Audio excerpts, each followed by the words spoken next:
When you think about evolution, organisms have evolved in the presence of predictable environmental cycles. So the most conspicuous of these is the light-dark cycle, obviously.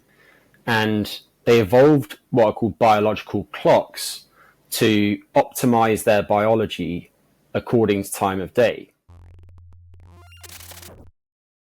Welcome back, everyone, to the Smarter Not Harder podcast. I'm your host today, Boomer Anderson, and today we're unpacking 1-cent solutions to $64,000 questions around the topic of chronobiology. My guest today is Greg Potter, PhD, or Dr. Greg Potter, as I often refer to him on this podcast. And Dr. Potter received both his bachelor's and master's in exercise science at Loughborough University. Loughborough is a word that's not so easy for an American like me to pronounce. He went ahead to get his PhD or do his PhD research at the University of Leeds, focused on sleep, circadian rhythms, nutrition, and metabolism. Greg is the host of the Reason and Wellbeing podcast, a show that I would encourage you all to check out. And he's worked with athletes and numerous other individuals and really how to improve the chronobiology as well as nutrition. The last time I interacted with Greg on that particular topic was when he was training or advising a couple of athletes about the Talisker Whiskey Challenge, which is a rowing event where you go across the Atlantic Ocean. Pretty incredible. And so what 1-cent solutions did we provide on today's podcast? As I said, we get into chronobiology and, of course, explaining what that means, but also biological rhythms. We talk about the difference between infradian, ultradian, and circadian rhythms. And then Greg provides a masterclass in the detection and correction of chronobiology-related issues. We round out by talking about chrononutrition, the implications of chronobiology for medications, and a term that might have actually just been coined on today's podcast, chrono movement. The show notes for this one, and I would encourage you to check them out, are going to be at transcriptions.com and hobo.org. And if you're listening to this on YouTube, please like and subscribe. If you're checking this out on Apple Podcasts or Spotify, please leave a 5-star rating. And while you're at it, head on over to Greg's podcast too, Reason and Wellbeing, and leave him a 5-star rating too. Let's get on with my conversation with my friend, Greg Potter, PhD. Dr. Gregory Potter, PhD, welcome to the Smarter Not Harder podcast. Chronobiology, it's good to be here. Obviously, we've had a few conversations, and this is the first one for the Smarter Not Harder podcast, and the first time we're tackling a very important topic, which you might have just alluded to, chronobiology. And I guess before I go into, or just to kind of give an arc of what I hope to get through on today's episode, a number of the things that we want to get into are things like detection, correction, sleep physiology, what are common practices, what are sort of myths, so to speak. But before we start, it's usually helpful to lay down definitions because I'm pretty sure my cousins in the Midwest may have not heard of the term chronobiology before. What is it? Chronobiology is the study of time in living beings. And what we're probably most interested in today are biological rhythms. And we can think of these through an evolutionary lens. And simplistically, these are a fitness characteristic in that they help organisms pass on their genes. And when you think about evolution, organisms have evolved in the presence of predictable environmental cycles. So the most conspicuous of these is the light-dark cycle, obviously. And they evolved what are called biological clocks to optimize their biology according to time of day. And I mentioned earlier fitness and the fact that these can help them pass on their genes. What I meant by that was that there have been some interesting experiments using different types of organisms, one of them being mice, showing that when mice have biological rhythms which are produced by these biological clocks that are more closely synchronized to the day, they better pass on their genes. So the more precise their clocks are in anticipating these cycles each day, the more likely they are to have offspring. And these clocks probably have a few important characteristics, and these relate to the fact that they help us anticipate changes in the environment each day. So they're predicting when things will happen, and they are scheduling a timetable of processes in our bodies to optimize them according to time of day. And when you think about trying to do everything all at once in your body, build things, break things down, and so on, that would be enormously energetically costly. And so instead, we temporally segregate these different processes. And there's an analogy that I like that I first heard from a guy named Till Roneberg, who's an excellent chronobiologist. And he likens this to a Formula One race. So if you think about wakefulness, that's like racing itself. And with that comes some damage, obviously. And cars need pit stops, and sleep is a bit like the pit stop. During that time, you need to refill the tank, replace the tires, and so on. And if you think about this in the context of evolution, then as organisms have become more complex, that pit stop has needed to involve different processes and has necessarily become more complex too. And a simple way of thinking about all of this is that sleep helps optimize our bodies for wakefulness, because it's during wakefulness that we can pass on our genes, because that's when we're active. And then in terms of these biological rhythms, there are a few things that I'll mention just to tee up the rest of the conversation, because they help put things in context. One is that the rhythms are self-generated or autonomous. They're not driven by our behaviors. They're not just a product of the fact that we're eating at certain times of day, for example. Another is that they're entrainable, which basically means that we need to reset them each day, and they're reset by time cues. The technical term for these is Zeitgebers. It's a German word that means time giver. And the most prominent of these for humans is our patterns of exposure to light and dark. And these characteristics, and specifically this entrainability, means that we can adapt to changes in things like day length. Some organisms show clear seasonal variations in their biology. Whether that's true of humans isn't particularly clear. Certainly if it is, then I don't think those changes are particularly large. But if you think about contexts such as jet lag, the fact that we can reset our clocks and that they are entrainable lets us adjust to new time zones. Another thing that's worth mentioning is that these rhythms occur across different timescales. Some of them are very short, and these are called ultradian rhythms. These are faster than 24 hours. Some of them last milliseconds, for example, patterns of electrical activity in the brain. Some of them last roughly a second, such as the heartbeat. And then some of them last hours. So if you think about sleep stages, for example, we go through different stages of sleep in relatively predictable sequences, roughly every 70 to 120 minutes across the night. The category that we're most interested in are the circadian rhythms, and these are roughly 24 hours. And the sleep-wake cycle, of course, is one of these, but there are some others too, one of them being a rhythm in core body temperature, which fluctuates by slightly less than 1 degree Celsius over the course of a 24-hour day.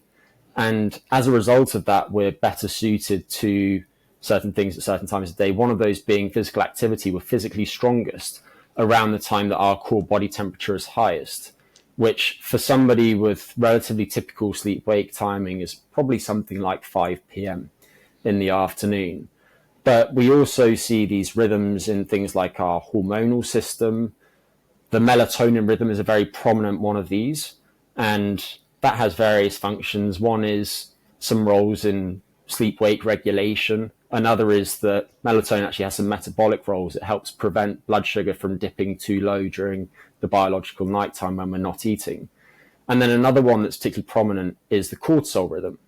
And around the time that we wake each morning, there's something called the cortisol awakening response, a sharp spike in cortisol synthesis that mobilizes energy reserves, increases blood pressure, boosts psychophysiological arousal, all to get us ready for the day ahead. The other category of rhythms are called infradian rhythms. So these are the slowest of the bunch. And to my knowledge, the only one of these that's been well demonstrated in humans is the menstrual cycle in females. So that takes place roughly every 30 days.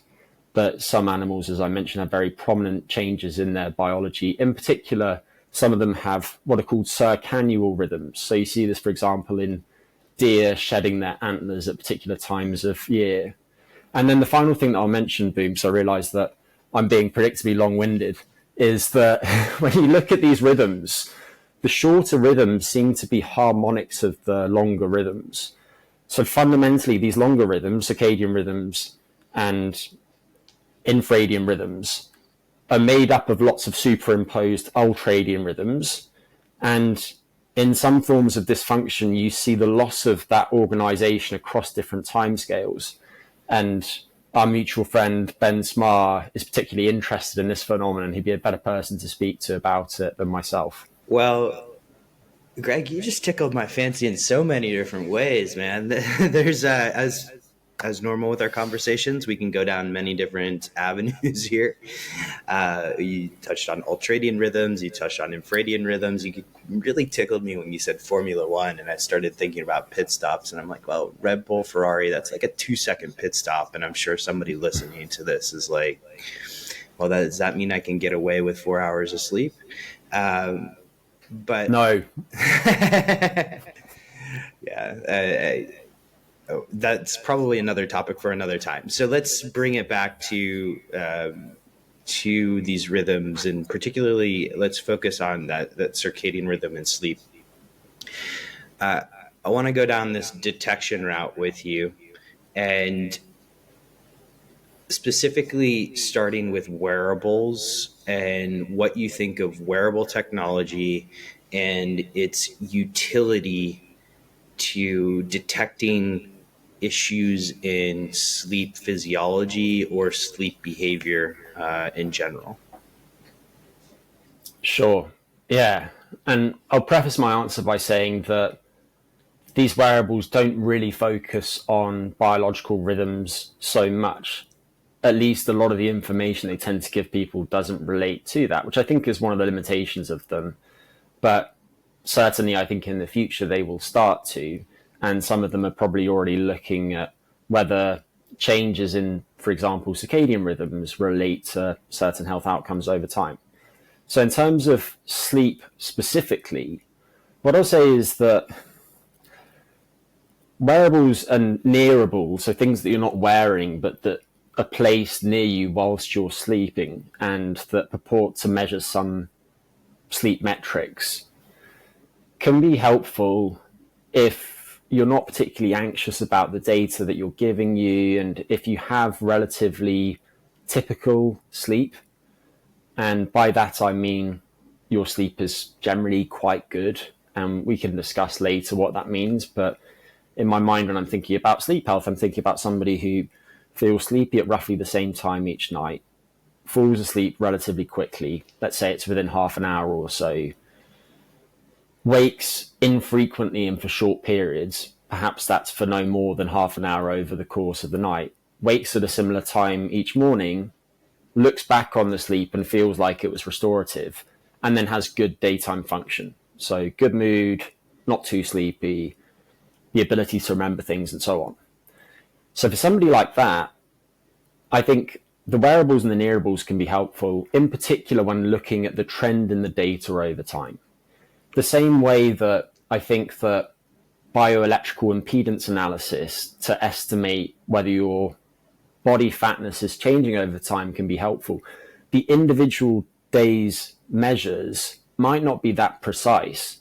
However, there will be systematic error in the measurement that's occurring from day to day. And so the trend does actually tell you something.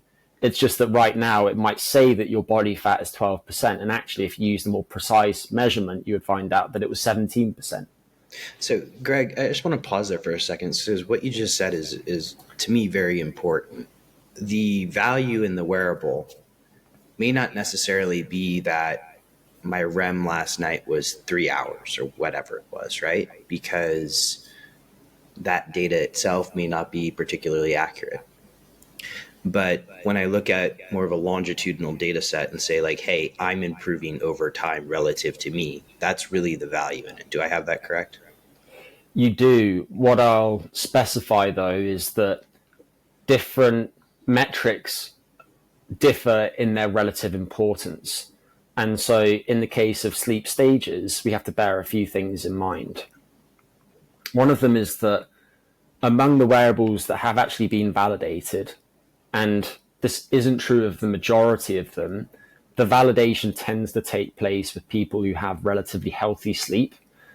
And these wearables use certain types of measures to predict the sleep stages that people will be in at a given point in time. One of them is movement. So, for example, if you take somebody who has some sort of sleep-related movement disorder, let's say it's restless leg syndrome or periodic limb movements, and they move around a lot while they are actually fast asleep, that motion is going to likely cause them to be scored as being awake when they are in fact asleep.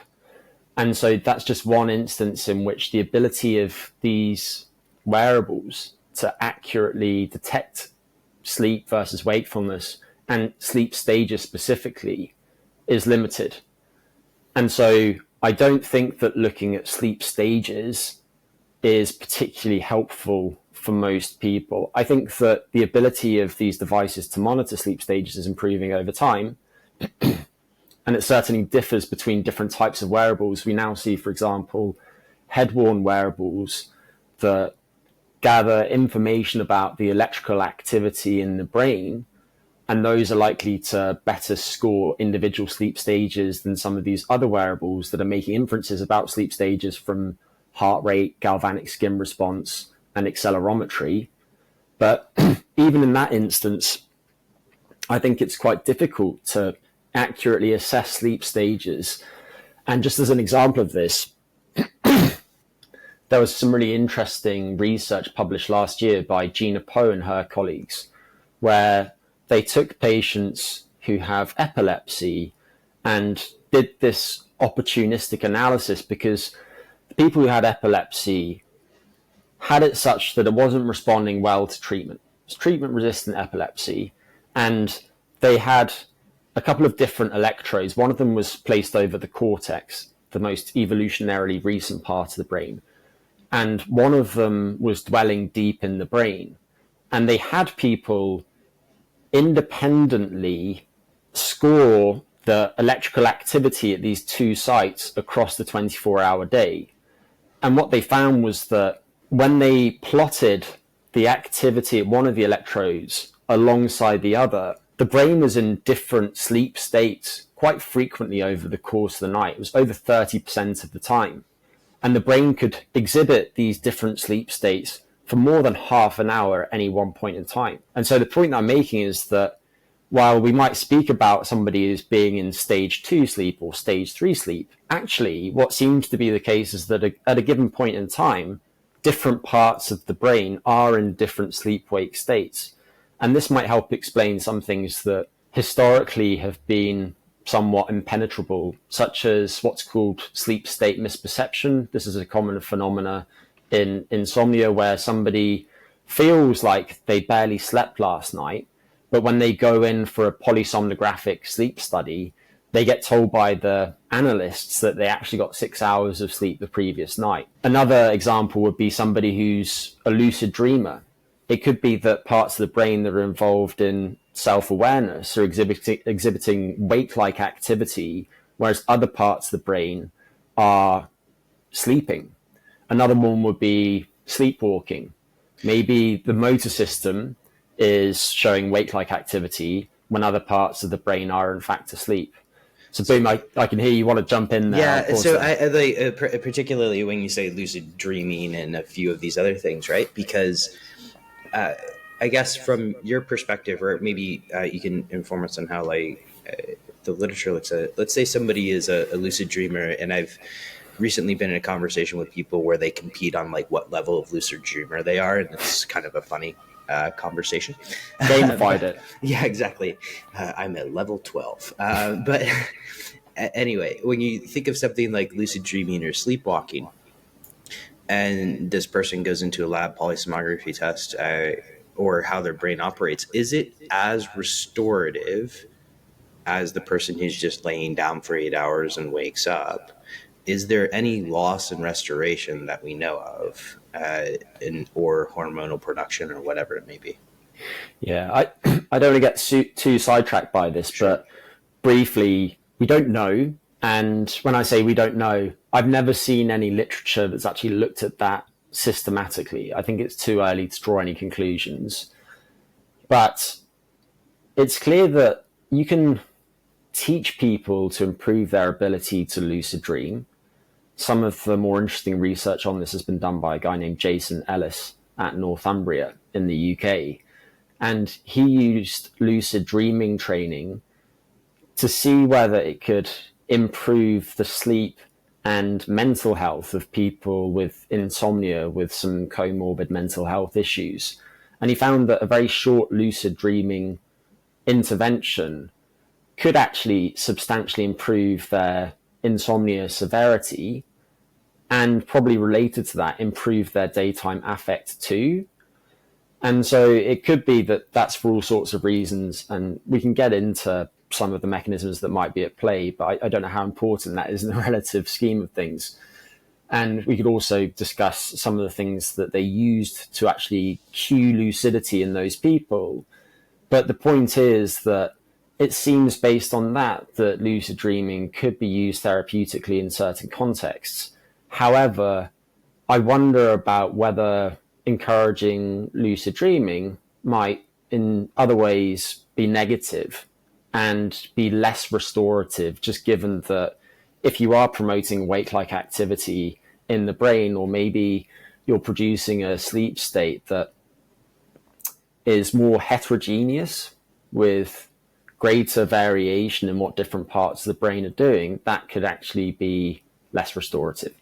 And right now, I think that the jury is out. Okay, there are many wormholes that we can go down on lucid dreaming, but because it's a fascinating topic to me, and I bet many people listening to this, but I want to bring us back a little bit to the detection side of life, because wearables, I have a bunch. I know people listening to this probably have one or two, and they can be incredibly useful in creating feedback loops for behavior and behavior change.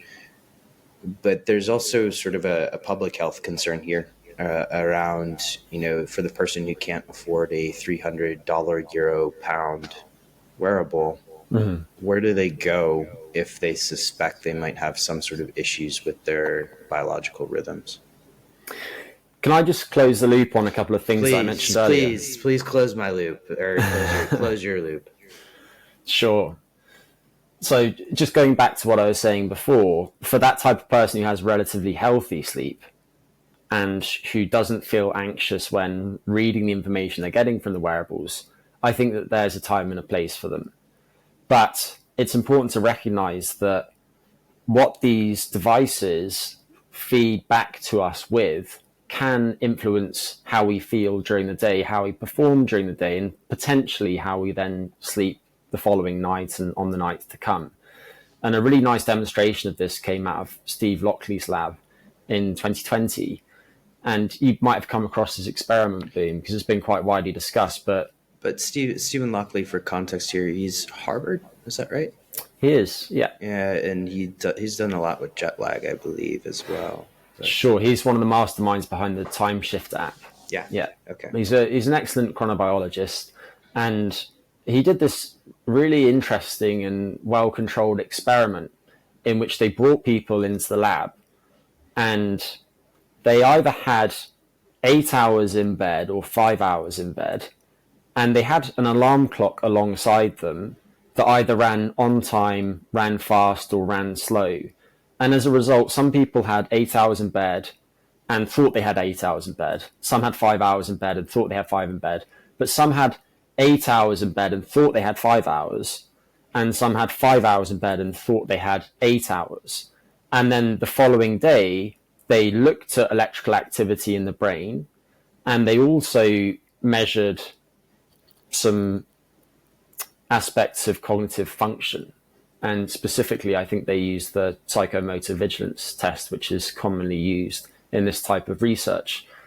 What they found was that when people were told that they had 8 hours in bed, but actually had 5 hours in bed, their reaction times in this test were faster than when they were accurately told that they had 5 hours in bed. Similarly, when they were told that they had 5 hours in bed, but they actually had 8 hours in bed, their performance was worse. And then they saw corresponding changes in electrical activity in the brain, such that when people were told that they had 8 hours in bed, they didn't have as much slow wave activity in the brain, which is a proxy of sleepiness. And also, when they were told that they had 8 hours in bed, but had 5 hours in bed, they had more high alpha activity, which is related to the circadian wake drive. And so they had less of this type of wake promoting activity in the brain. And then another thing to consider is that many people do look at their data from these devices and it makes them feel anxious. And in recent years, we've seen more and more people turning up at sleep clinics, self-diagnosing sleep problems because their wearables say that they got 10% N3 or slow wave sleep or deep sleep, or 5% REM sleep. And they were hoping to get 20 to 25% of each. And then on further assessment, their sleep is absolutely fine. And so the point is that if you can be mindful when interpreting the data that are coming from these devices, and doing so doesn't negatively affect your sleep, and you recognize the limitations of the devices and their ability to actually accurately detect what's going on, then there's a place for them. But if not, they might not be right for you. And so with that out of the way, I will now actually answer your question, Boo. No. Because before you answer my question, I just want to say thank you for closing that loop, because you hinted at something that was incredibly important there, which I almost forced you to skip over. So thank you. The idea that checking your data every day can result in worse performance. And so what I found fascinating about that study is that if you can almost manifest a Truman Show type scenario where every day you convinced yourself you had 8 hours of sleep without, looking at your wearable technology, you'd almost be better off than staring at your wearable all day long. So, yeah. And there's an idea that's just been percolating in the back of my mind recently, which is based in part on me having studied sport and exercise science for my undergrad and my master's. But if you look at the literature on motor learning, so the ability to pick up new movement skills, people speak about knowledge of performance versus knowledge of results. So knowledge of performance would be you ran 100 meters in 13 seconds. Knowledge of results would be how you actually ran it. So, for example, how well did you step over your stance leg? What position were your arms in while you were running the race? And I think I might have misspoken there, so you might want to cut that out. But just to reiterate, knowledge of results is the 12-second performance in 100 meters. Knowledge of performance is how you actually ran the race. And so if we think about this in the context of sleep wearables, right now the data that people are given is knowledge of results.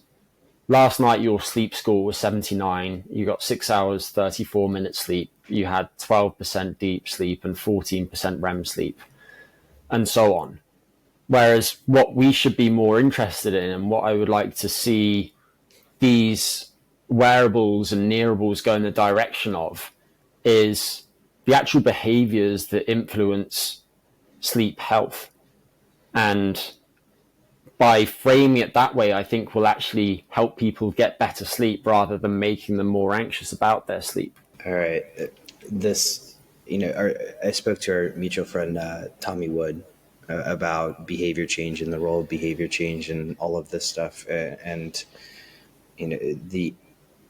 You're touching on an aspect that, again, could be a subject of another episode, which is like, what are the behaviors, like how do you change behavior in a person that would lead to better sleep, and sort of that coaching process.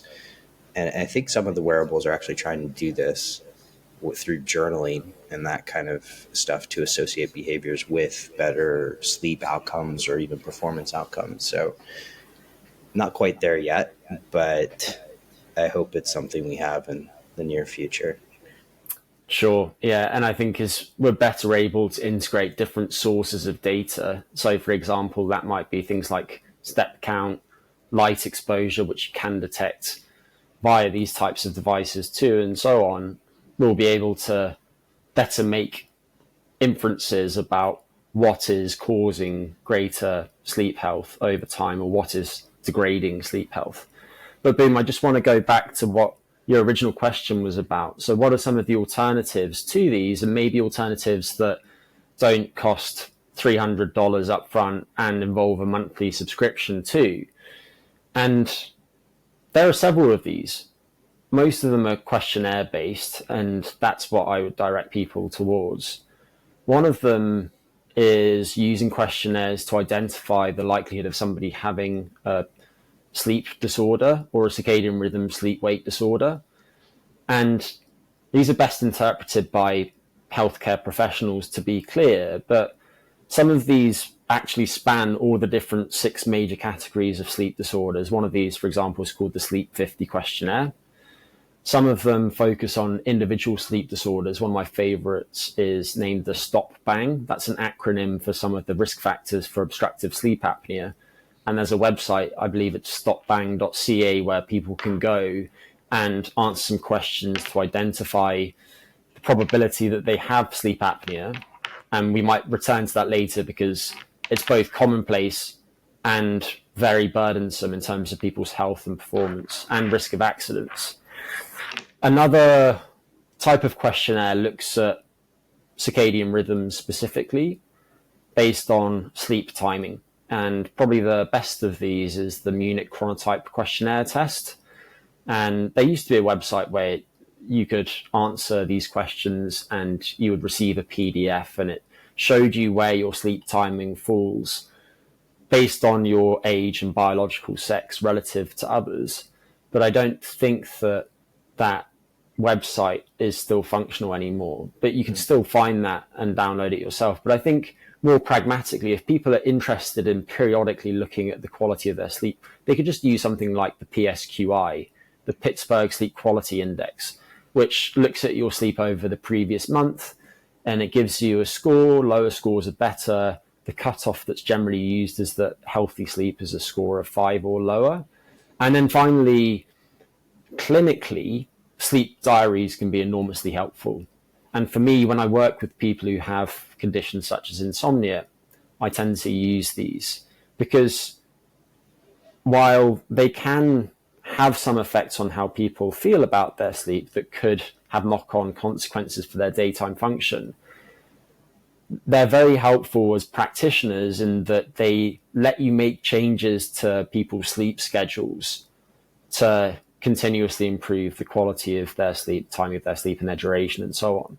And one of these that's well validated and quite widely used is called the Consensus Sleep Diary. It's just a series of questionnaires, and as a result of those questions, you gain information about things like sleep duration, some measures of sleep quality too, including subjective sleep quality. And that's something that you would use night to night. And like the other questionnaires, it's freely available. And I think anybody who is a practitioner who's helping people who have insomnia is likely to find it helpful, and you can adapt it to accordingly. So one of the issues with sleep problems is that they often co-occur. It's common to see somebody who has some insomnia symptoms and then also some sleep apnea symptoms, or maybe they have insomnia that's comorbid with nightmares. And so the reality is that we have these different interventions that are helpful for different so-called sleep phenotypes, but most people who have sleep difficulties actually have a combination of some of these different problems. Mm-hmm. Wow. So I guess in terms of unpacking those problems, there's always the question of like, okay, which one do you attack first? And like, how do you attack a a comorbidity, co-sleeping problem.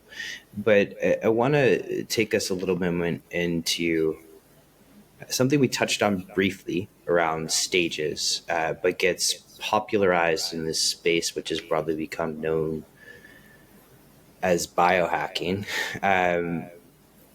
When it comes to stages, you alluded to earlier that the specific stages themselves may have less importance, but you also have this almost competition, relative competition to somebody else about optimizing stages in particular.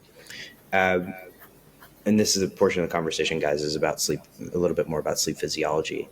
Is there anything we can gain or anything we should know about those specific stages in terms of how long we should spend in those stages versus, let's say, the actual rhythm itself over the course of the night? I mean, let's boil that down first to a question. Is the rhythm more important than the stages? And then question 2 would be, of the stages, is there any particular guides we need to know in terms of how much is enough?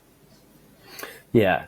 So what I might do, Boom, if it's okay, is just discuss the idea of sleep health as a construct, because I think that's really important for people to grasp, and it's not widely discussed. And then we can get into the individual stages, what they seem to do in the body, and whether there are ideal proportions and whether those change over the course of an individual's life.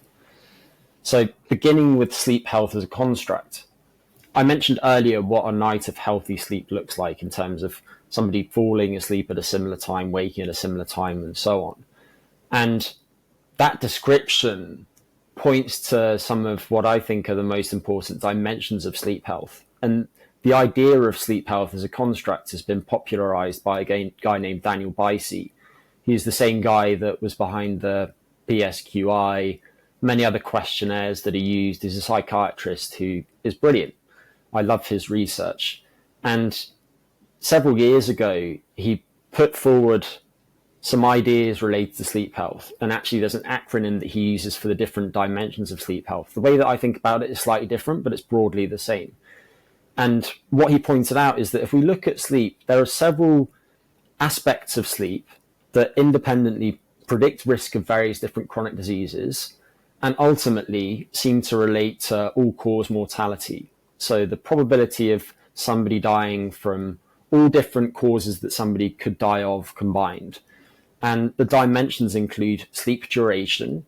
How long did you sleep last night? You might have been in bed for 8 hours, but got 7 hours of sleep, for example. And a lot of research historically is focused on that. It's definitely important. Sleep quality, and there are many different ways that we could look at that, but that includes things like how quickly do you fall asleep at the start of the night? How frequently do you wake and for how long? Subjectively, how restorative do you feel your sleep was?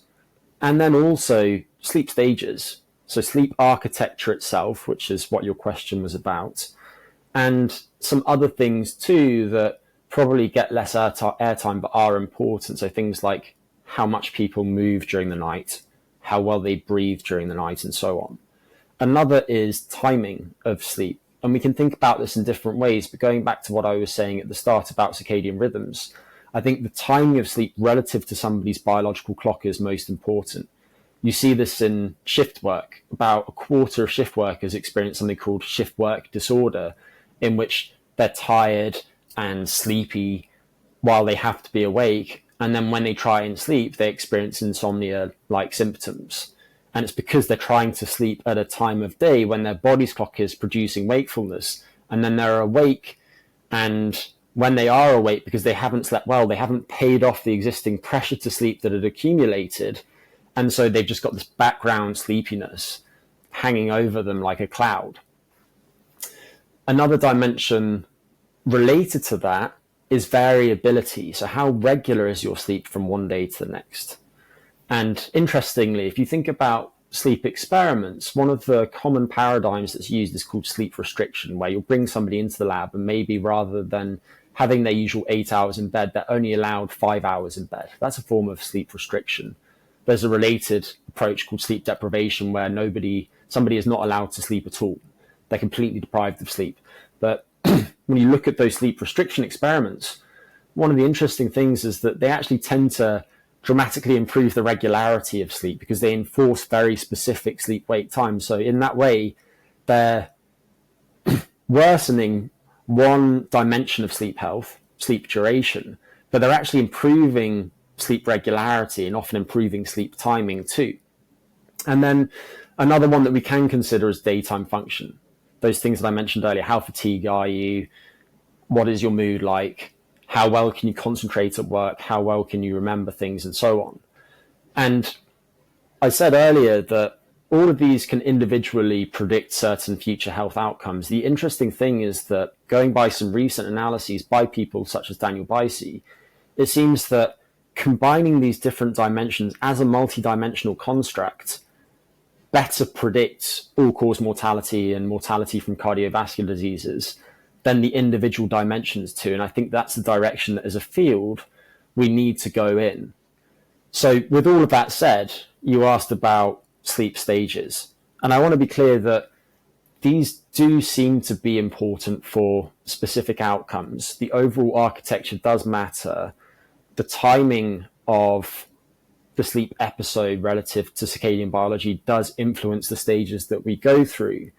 But just to briefly break things down for listeners, we can broadly divide sleep into rapid eye movement sleep, which is so called because of the way that the eyes dart from side to side, and non-rapid eye movement sleep, which is all other stages of sleep. And we'll just refer to those as REM sleep and non-REM sleep. And we cycle between those stages over the course of the night. Each of the cycles lasts 70 to 120 minutes perhaps.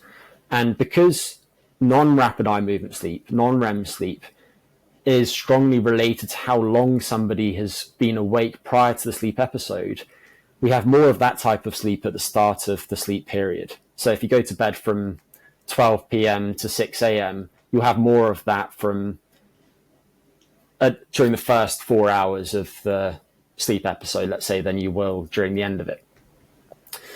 Then later in the night, REM sleep is under strong regulation by your body's clock. So it tends to be selectively distributed to the late hours of sleep. And that's one of the reasons why you're more likely to wake up remembering your dreams if you wake shortly before you typically wake up in the morning than if you wake 2 hours after first falling asleep at night. Now, NREM sleep, non-REM sleep, is broken down into 3 stages. The first of these, so-called N1 sleep, is just like a bridge between sleep and wakefulness. The second stage, N2 sleep, is the stage of sleep in which we spend the longest time each night. It's typically roughly 50% of sleep. And it has a couple of features that distinguish it from the other stages, although these can occur during some other stages, but they're typically in N2 sleep. One of them is sleep spindles, and these are bursts of activity of 10 to 15 hertz. They seem to be in particular important to neuroplasticity and the consolidation of certain types of memories. How many of those spindles you have each night seems to have quite a strong genetic basis, and is actually quite strongly tied to metrics such as IQ. People who have higher IQs tend to have more of these sleep spindles. And then the other feature of this stage of sleep that is characteristic is the K complex, which if you look at what's called an electroencephalograph, so basically the patterns of electrical activity across sleep stages, this is the biggest individual feature on it. It's this big amplitude burst of activity. And it seems to be something that takes place in response to some sort of disruptor in the environment. So if there's a sound that's unexpected, for example, you might see one of these K complexes, and it's as if the brain at that point makes a decision between whether to either wake up because it's a threat or to stay asleep. And the K complexes tend to promote deeper sleep. So you can think of them as being a kind of detect and protect mechanism. The deeper stage of non-REM sleep is slow wave sleep, which gets a lot of focus, and for good reasons. it's characterized by these high amplitude, slow wave oscillations. They start around the bridge of the nose and they sweep backwards through the brain. And they're very important for various different processes. They're important to the brain's immune system and to clearing out different metabolites that have accumulated during the brain during prior wakefulness. You can think of this as being a bit like the brain's waste disposal system. It's the glymphatic system that was first identified about a decade ago, and that we now know is quite strongly related to various different disorders, including certain neurodegenerative diseases. And this is an example of how this stage is very important to various different housekeeping functions, not only in the brain, but also the rest of the body. It's during this stage that our body produces most of its growth hormone over the course of the 24-hour day. That's important to remodeling tissues such as connective tissue. And this stage of sleep is key to the consolidation of certain types of memories. And then finally, REM sleep, and I'll just add that slow wave sleep or deep sleep typically makes up about 20% of sleep. And then finally, REM sleep is sometimes called paradoxical sleep, because while what should happen is that the spinal cord basically paralyzes most of your muscles, not the muscles of the eyes and not muscles that are involved in breathing and your heart beating, but most of your muscles. Parts of the brain are actually as much as about 30% more metabolically active than they are during the day, going by measures of blood flow. And so this stage of sleep seems to be important to a few things. One of them is the ability to regulate your emotions. If you selectively deprive somebody of this stage of sleep, then you see deterioration in their mood the next day. And also, it's common to see this stage of sleep fragment in certain mental health pathologies. So it's probably one reason why insomnia is often comorbid with depression, for example. Another important aspect of this stage of sleep is probably related to your ability to solve problems. It's during this stage of sleep that our brain takes recent experiences and also reflects on distant autobiographical memories. And then, since your muscles are paralyzed, you're not going to act out your dreams and so on, it looks for weak associations between these recent experiences and these distant memories, and dreaming probably facilitates this. And then it can help come up with novel solutions to previously difficult problems. And so it's probably really important to why we've been so successful as a species. And interestingly, if you look at humans compared to other primates, for example, we actually don't have very long sleep, but we have much more REM sleep than most of these other animals. And it can make up something like 25% of sleep. So I've given you some idea there of the proportions that we have in these different stages. They do fluctuate over time. They do fluctuate over the lifespan. In general, we have relatively more REM sleep and slow wave sleep earlier in life, and they tend to dwindle a bit with age. And the degree to which they do so does seem to influence certain types of pathology. So, for example, you see a loss of slow wave sleep in dementia a lot of the time.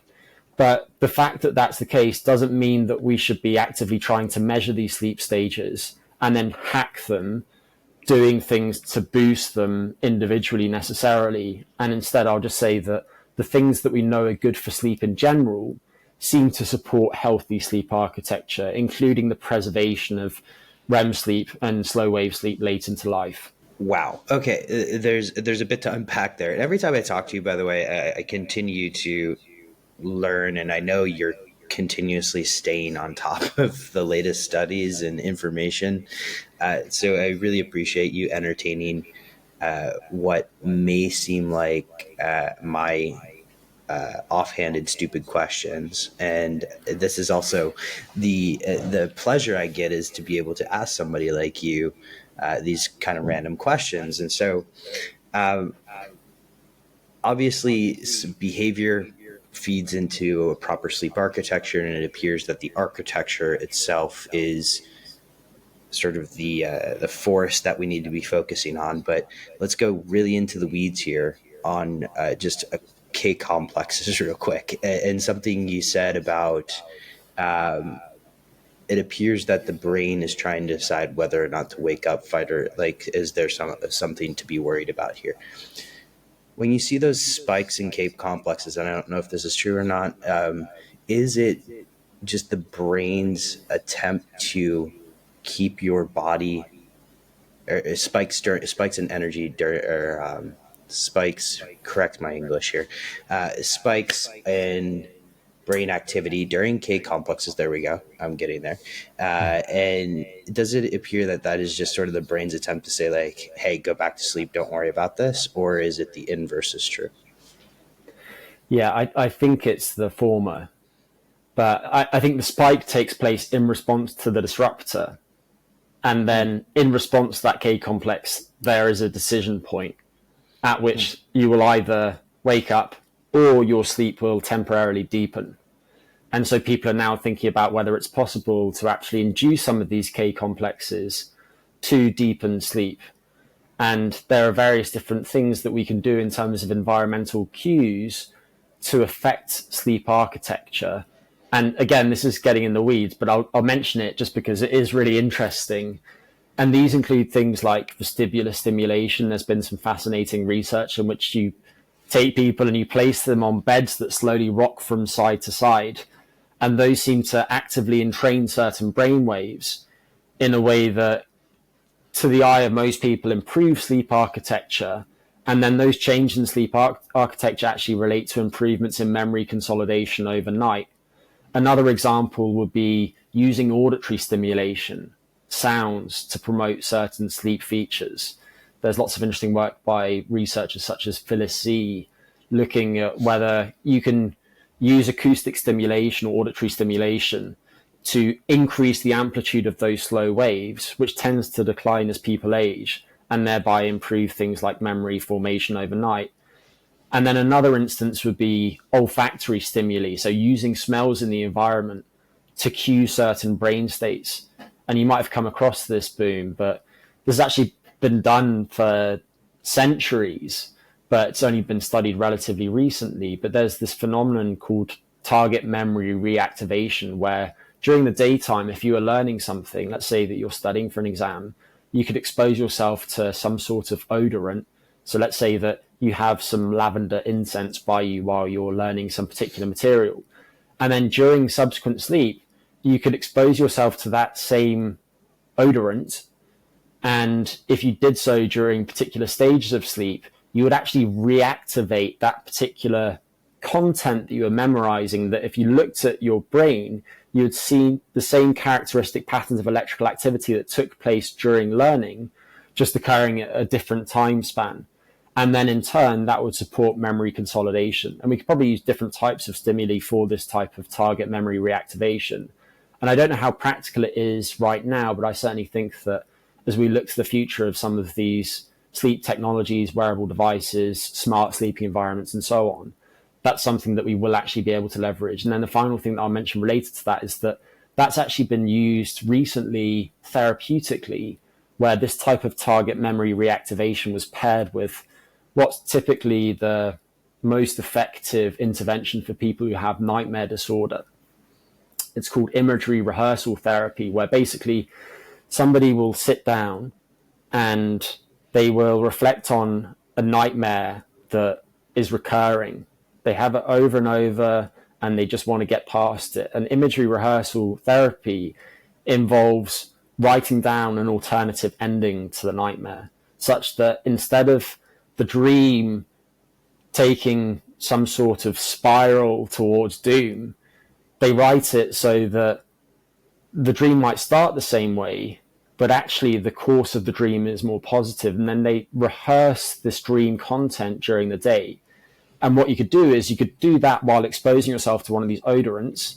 And then during subsequent sleep, you could re-expose yourself to that odorant, cue the newly rehearsed dream, and thereby improve your ability to overcome that nightmare. And that's been demonstrated recently. So I realized that I went off on a tangent there, but I just wanted to demonstrate that it's possible to use environmental stimuli to change sleep architecture in a way that actually meaningfully improves people's lives, as opposed to this just being an academic discussion in which we're speaking about some of the nuances of electrophysiology during sleep.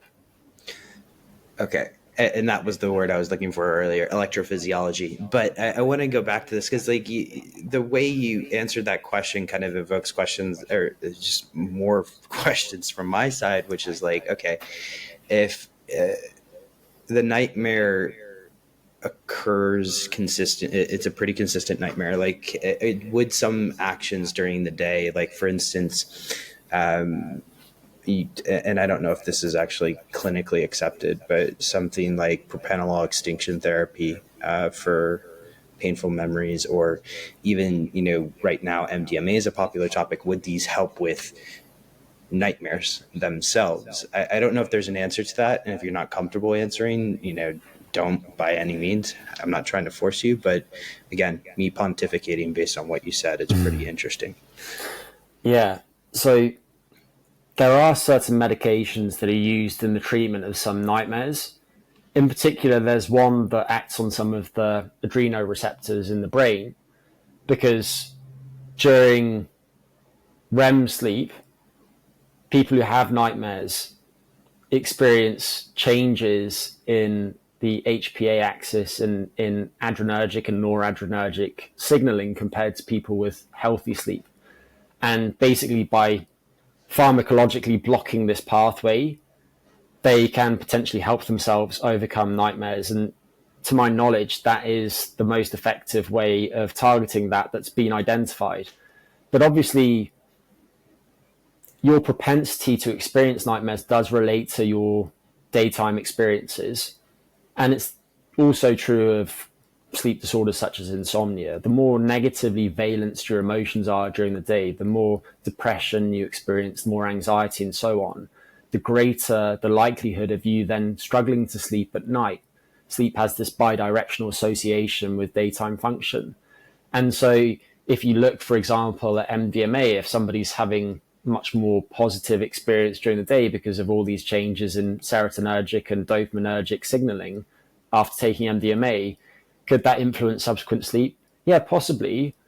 The corollary of that, obviously, is that in the case of something that's very stimulatory like MDMA, if you take that at the wrong circadian time of day, you're going to decimate sleep. You wouldn't want to take MDMA 2 hours before you go to bed at night. There's a reason why it's a party drug, and historically people have taken it before big stints in Ibiza. Yeah. But that's not to say that I don't think there is real potential for some of these substances to be used as adjunct interventions to help with sleep.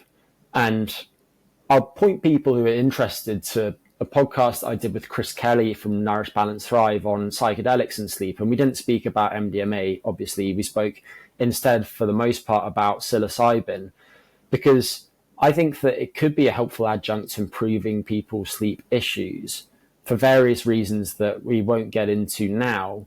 But one of them is that if taking a high dose of psilocybin, let's say somebody takes 30 milligrams, or maybe they take 3 grams of dried mushrooms, there seems to be this window of neuroplasticity that opens following administration of that substance. And during that time, I think it's more possible to change rote behaviors and patterns of thinking that people engage in.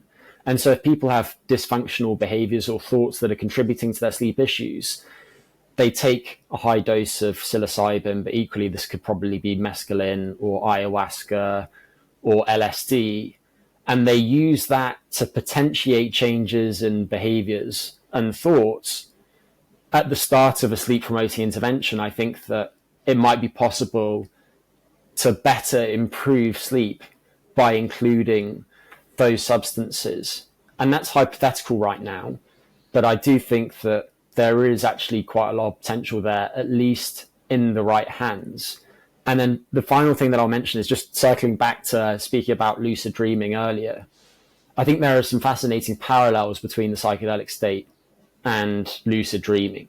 There's a huge amount of overlap between them. And again, rather than going into that now, I'll just point people to that podcast I recorded with Chris, because it is a fascinating subject, and I really hope that people start to look at this, because if you scan clinical trials, the website for current research in psychedelics, nobody is looking at it in relation to sleep. And I hope that changes. So do I, because I mean, naturally you'd think that a lot of these events and some of the fear extinguishment properties of particularly psilocybin, as well as what's going on with PTSD and MDMA, could contribute to better sleep. Just as an aside, there are some interesting, I guess you would call it a thread on the internet around microdosing and inducing lucid dreams, but maybe it's something we can link to in the show notes. I'm not sure it's necessarily a topical for this for this particular conversation. Greg, you okay if we transition a little bit into a segment that we'll call Chrono, fill in the blank? Yeah, of course. And just before we do, boom.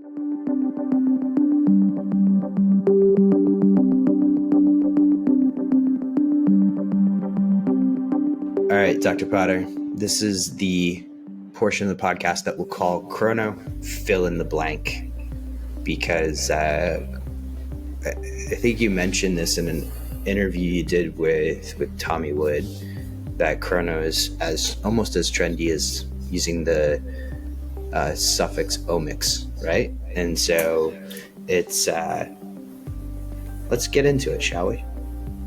Let's do that. What are we going to speak about? Chronomics specifically, or? Well, those guys are friends of mine. I don't know if how they're doing, but I spoke to them a couple of years ago, and so we used to keep in touch regularly, less so now. Anyway. Yeah, just for people that aren't familiar with that, obviously chronomics being the combination of chrono and omics, but there is a company named Chronomics. Toby, one of the founders, is a nice guy, Boomer, and I both know them, but I wasn't actually referring specifically to that company, but I think they pivoted well during the COVID era, so it's been nice to see them do well. Exactly. And what's interesting about how you said that is immediately, and this is just my own bias, prejudices, whatever you want to say, like I went business wise, right? Like went straight to the business. And you, of course, just were combining two very trendy terms. But let's talk, if it's okay, let's talk about light exposure and how we can use light exposure to help with some of those areas that we talked about earlier, specifically in training those rhythms and perhaps bettering sleep. Absolutely. And I'll briefly mention something related to circadian biology and how our body's clocks are regulated, just so that what follows makes more sense. I mentioned previously that the biological clock is primarily reset each day by our patterns of exposure to light. And the way that takes place is mostly via certain cells in the retina in the eye. They're called intrinsically photosensitive retinal ganglion cells. They contain a photopigment named melanopsin, and these cells are strongly activated by light, and in particular light with a wavelength of roughly 480 nanometers, which corresponds to light that looks quite blue, but also daylight contains a lot of this. Light that is full spectrum white light tends to contain quite a lot of this too. So that is sending a daytime signal to the eyes. This is then relayed to the so-called master clock in the brain. It's in the front of the hypothalamus. It's called the suprachiasmatic nucleus, or the SCN. And then this in turn is very important to helping to coordinate the timing of clocks throughout our bodies. And all of the clocks in our bodies outside of this particular clock are called peripheral clocks. So those include clocks elsewhere in the brain, but also clocks in peripheral tissues. So for example, your liver. And when you think about something like your liver, obviously this isn't really exposed to information about the light environment directly because it's deep within you. And so your body needs its own internal time cues. And the way that the master clock in the brain relays this time of day information is via several mechanisms. One of them is via some neural projections to other parts of the brain. One of them is via changes in certain secretions. So this part of the brain actually produces its own substances that give time of day information to some other structures. But then another is through the hormonal system and regulation of body temperature. I mentioned earlier that large, high amplitude fluctuation in core body temperature each day. The master clock is important to this. But regarding hormones, one of the key pathways is from the SCN to the pineal gland that synthesizes melatonin during what we'll refer to as the biological nighttime. And then melatonin circulates to tissues throughout the body, acts on two receptors, and tells those cells to engage in nighttime activities. And so with that out the way, we can get into some of the effects of light. But before I mention those, I'll get into a couple of subjects. So one of them that's important to understand is that our body responds differently to light depending on the time of the biological day at which we're exposed to the light. And this is sometimes plotted graphically as what's called a phase response curve if somebody wants to look these up. All you really need to know is that if you were going to bed and sleeping at a time of day when you wanted to sleep, so let's say that you're not a shift worker and you would habitually sleep from 10 p.m. to 6 a.m., if you exposed yourself to lots of light between about 2 hours before you'd naturally wake up, so that'd be 4 a.m., and 2 hours after you'd naturally wake up, so that'd be 8 a.m., you would tend to accelerate your body's clock and shift it earlier, which would help you fall asleep earlier the following evening. So if you think about traveling 5 time zones to the east, for instance, it's important to expose your body's clock to lots of this type of light at that time of the biological day. Whereas if you expose yourself to lots of light in the hours shortly before you would naturally fall asleep and shortly after you would naturally fall asleep, you'll tend to slow down your clock, push it later.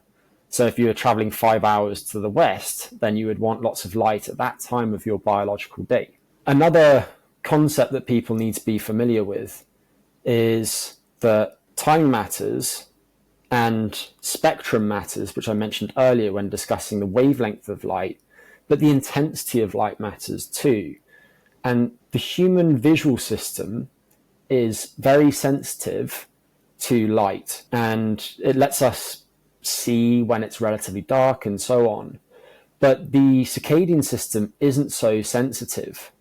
And so you might not realize that indoors in a typically lit office room, the intensity of light is probably something like 500 lux. Lux is a unit of intensity. It's the intensity of light that's emitted by a candle held 1 meter from the eye. But if you go outside at midday on a sunny day, the intensity of light might be something more like 100,000 lux. And you probably wouldn't have realized that it's a 200-fold difference.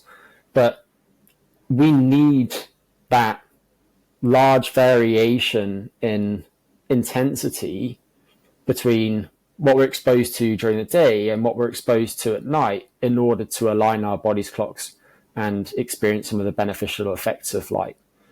And so the circadian system needs that type of very intense light. And while it doesn't actually need that much exposure to that type of light each day just to keep it ticking at roughly 24 hours, you probably actually only need something like 15 minutes of exposure to daylight each day to keep your clock on time.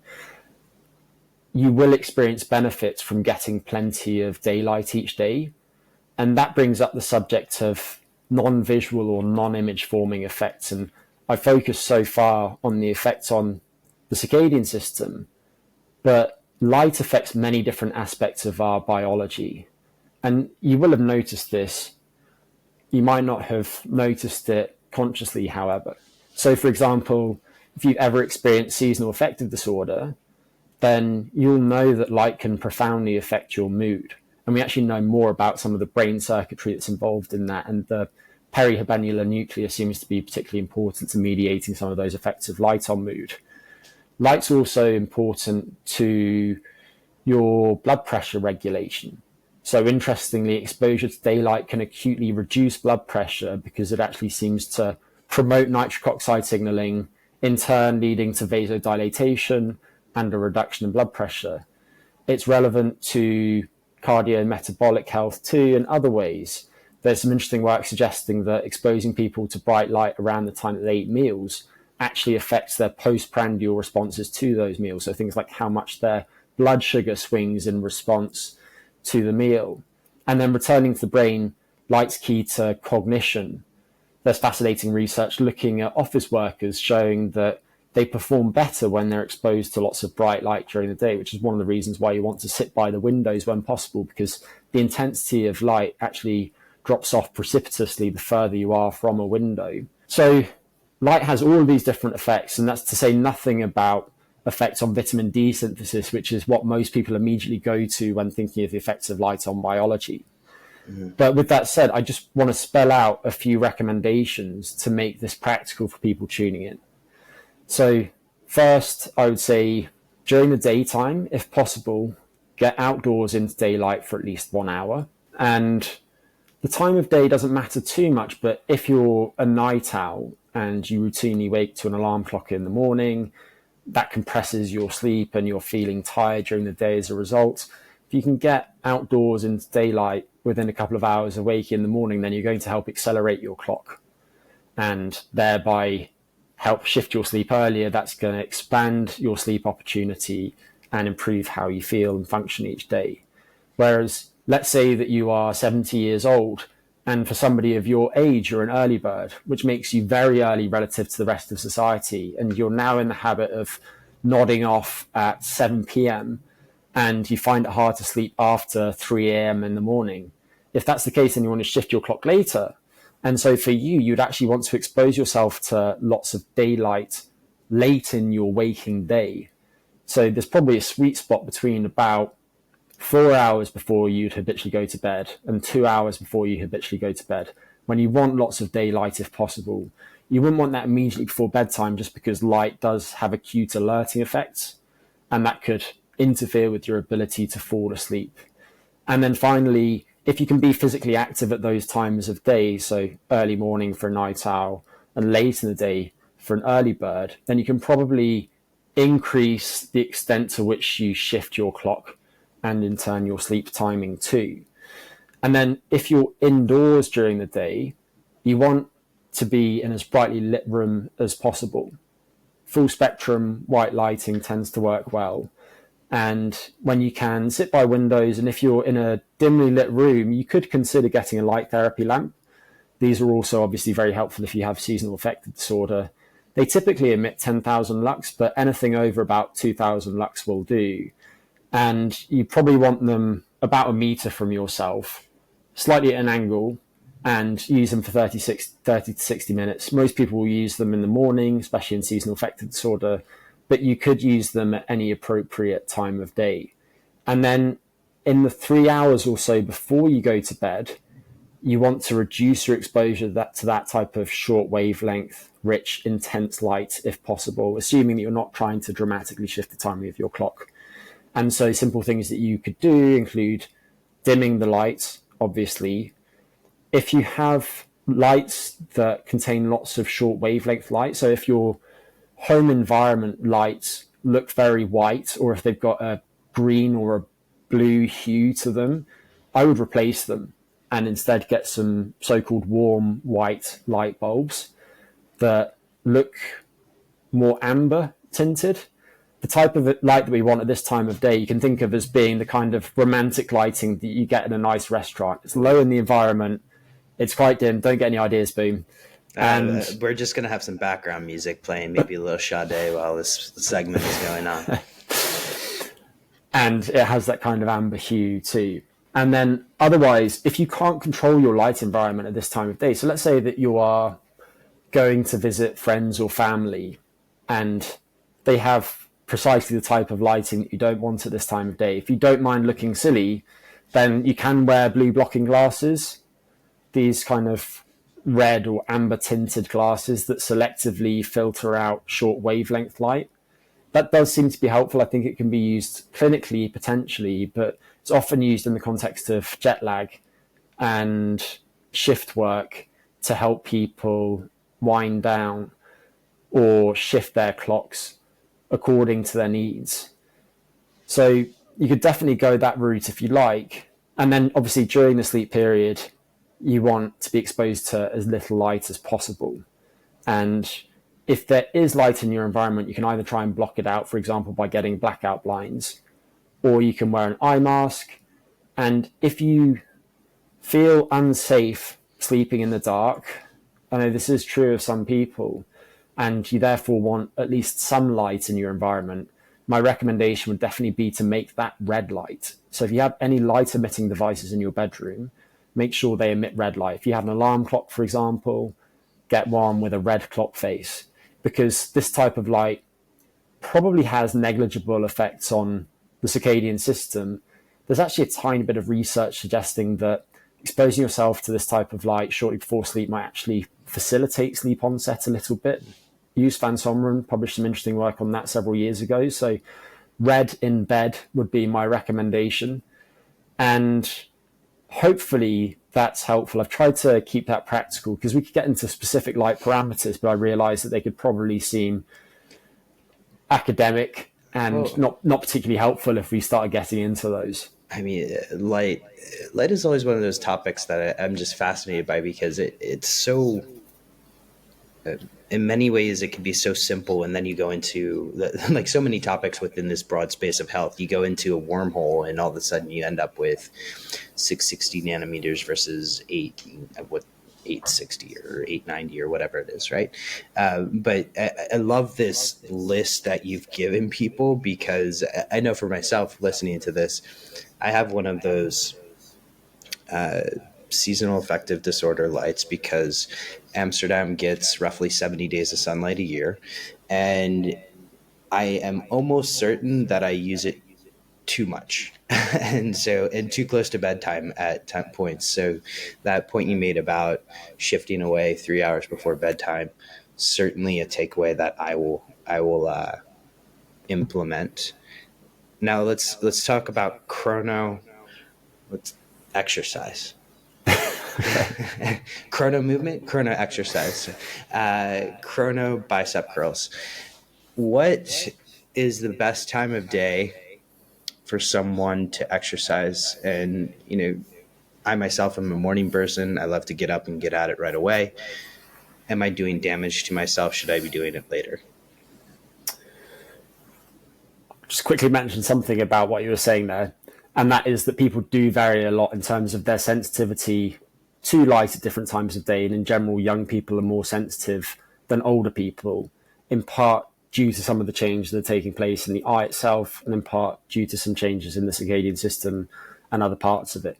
But to answer your question, I would think about this in a few ways. And first, I would always encourage people to be physically active. And so if there's only one time of day at which you can exercise, I would say almost without exception, you should be exercising then.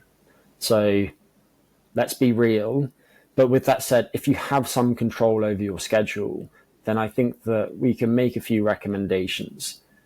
One of these is related to performance. So if you were just trying to maximize your performance, and let's say that you were going for a personal best in a lift at the gym, you were trying to do a new 3-rep max in the squat, whatever it might be, your body's clock does affect your strength and power, although I'll add that your sleep history does too. And regarding your clock, there was some really nice work by Raphael Nair, who's at Harvard, and he basically looked at all of the relevant research that's been done and then looked at the overall effects of exercising at different times of day, and performance was higher in the late biological afternoon, early biological evening for all types of exercise that they looked at. The effects are most prominent for strength and power exercise. So, for example, there is a test called the Wingate test, which is looking at measures of power during cycling. Boom, you're laughing. I just shivered when you said that. I'm like, oh, Wingates, uh-oh. Yeah, it's brutal. It's basically a high resistance 30-second sprint where you're looking at peak power and mean power and so on. But it's widely used in research because it's very repeatable, and time of day does affect that with a modest effect size, which for athletes is meaningful. They also looked at grip strength. It's a measure that's widely used in research, and they found that time of day affects performance in grip tasks too. The effects probably aren't quite as big as they are for something like a Wingate.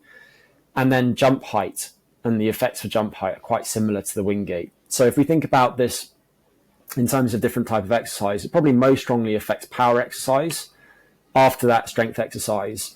And then the effects on endurance are probably there, but they're not particularly large. And I think there are probably all sorts of environmental factors such as temperature that would modify the best time of day at which to do that type of exercise. So long story short, if you're trying to perform as well as possible in the types of activities that most people do, in general, the late biological afternoon, early evening, something like 5 or 6 p.m. is probably the time of day at which you're going to perform best.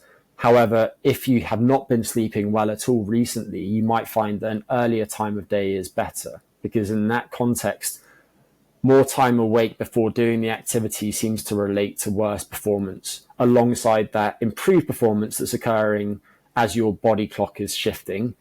And so those two things might nullify each other.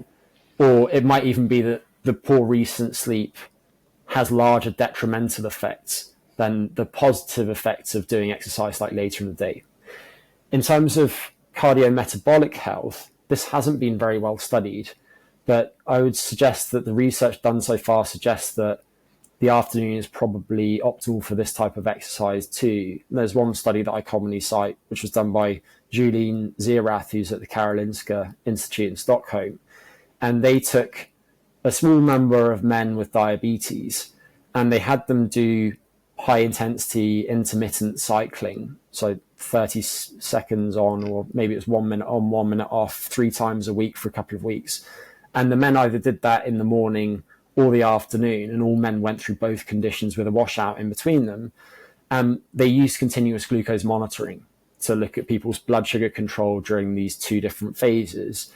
And basically what they found was that, at least in the short term, the morning cycling exercise actually worsened blood sugar control. It seemed to be returning towards baseline by the second week, but it was slightly worse, whereas the afternoon exercise improved blood sugar control. So while we need a lot more research on that, I would say the evidence so far suggests that afternoon is probably best if you're just trying to improve things like your blood sugar too. I spoke earlier about using daylight to shift your clock, and as I alluded to, if you exercise at the time of day when you're trying to get more daylight to shift your clock, you'll probably increase the size of the shift in your body's timing. So if you're thinking about this in the context of jet lag, for example, then try and be active when you're exposing yourself to all of that high intensity daylight. And if people are interested in getting granular information about times of day, there's a free web app available at Sleepopolis. If you search for jet lag rooster Sleepopolis, you'll come across it, which gives personalized recommendations depending on things like where you're flying from to whether you want to shift your clock in advance and so on. And then if you want a paid alternative, you could use Time Shifter, the app that I mentioned earlier when we were speaking about Stephen Lockley.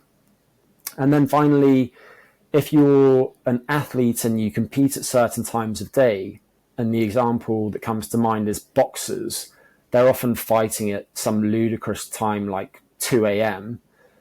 In the approach to the fight, it would make sense for them to shift their training times earlier, because one of the cues for the peripheral clocks in tissues such as your skeletal muscle is the timing of your exercise. And so exercise can both shift the master clock in the brain a little bit, but also many of these peripheral clocks. And so if you're trying to maximize your performance at a particular time of day, you want to train at that time of day as the competition or event approaches. And then the last thing I'll mention is for someone like you, Boomer, who is an early bird, it could be that the pattern is slightly different. I'm also an early bird, and I tend to exercise in the morning in part because it's more practical. But I think for you and I, we probably see a smaller difference in our performance between the morning and the afternoon than somebody who is, for example, a night owl. And for people who can only exercise in the morning, one of the reasons why we perform better in the afternoon or early evening is that our core body temperature is higher. And so it just means that if you're working out an hour after waking in the morning, you need to dedicate more time to warming up. If you can push your core temperature higher, then you'll reduce the size of the difference in your performance between the early hours and the late hours. I love when you and I talk, because there's so many wormholes that I can go down here in terms of just time of day for exercise, core body temperature, whether or not I'd be. The jet lag one is interesting because it sort of evoked a memory of a friend who went from flying. He was fighting in Singapore, and he was trying to train for a fight in Iowa in the middle of the United States, a Japanese fellow. And rather than flying to the United States, he basically fly to the United States a couple of weeks beforehand, adjust the jet lag, etc. He basically flew the day before the flight. And I don't remember what was wrong with this training, but he got absolutely throttled in the match.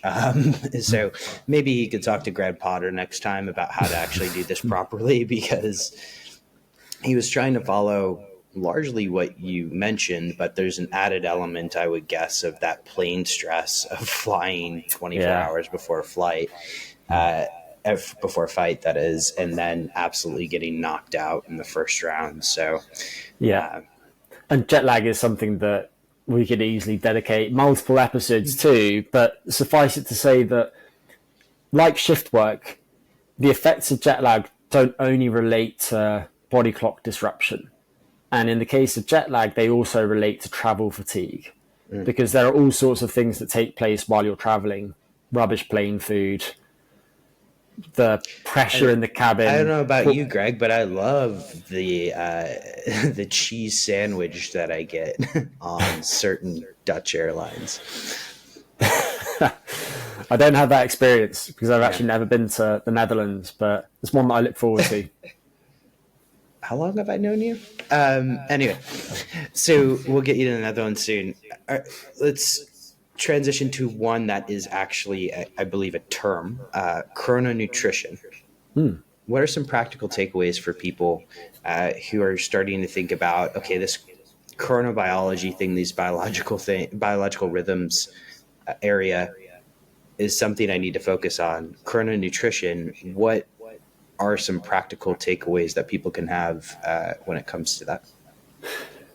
It's probably worth mentioning that there are many different time of day changes in our digestion, in our metabolism, in our immune function.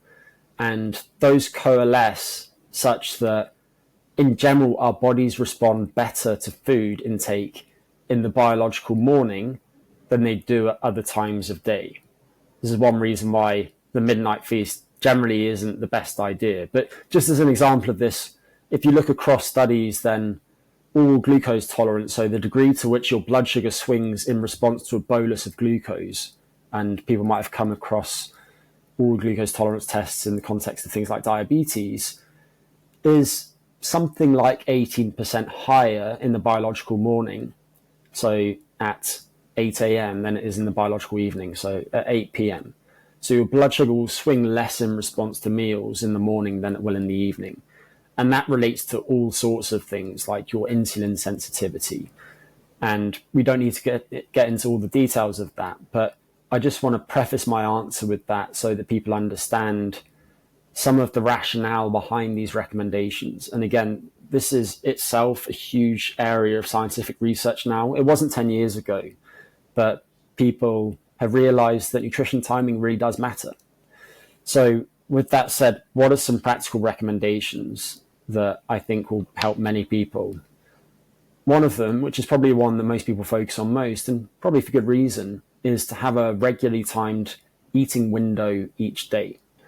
And based on the research, I think most people will benefit from a window that's anywhere between 6 and 12 hours long, depending on the goals. So a 6-hour window might be 12 p.m. to 6 p.m. A 12-hour window might be 7 a.m. to 7 p.m.